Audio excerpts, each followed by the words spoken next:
السلام علیکم۔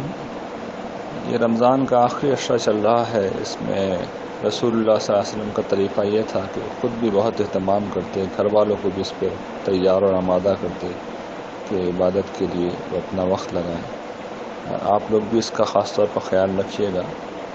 لوگ اکثر اس چیز کی تمنا کرتے ہیں کہ انہیں بہت اطمینان قلب مل جائے، بہت خوشی و خضوع پیدا ہو جائے۔ یہ چیزیں ضروری نہیں ہیں۔ اصل مقصود یہ ہے کہ ہم اپنے آپ کو اللہ کی طرف متوجہ کریں، اس کے قدموں میں گرا دیں، اس کے سامنے گڑ گڑائیں۔ یہ چیز حاصل ہو گئی تو کافی ہے۔ باقی خوشی و خضوع، رونا، خاص ایک نوعیت کی جو کیفیات ہوتی ہیں طاری ہو جائیں تو بہت اچھی بات ہے، اگر نہ ہو تب بھی کوئی حرج نہیں ہے۔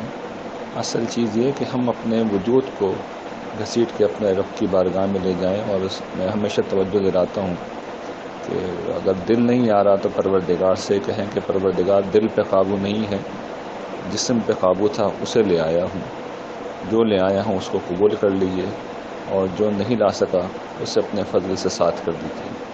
تو یہ تمام کیجئے، انشاءاللہ اللہ تعالیٰ کے ہاں بہت قبولیت ہوگی۔ جزاکم اللہ خیر۔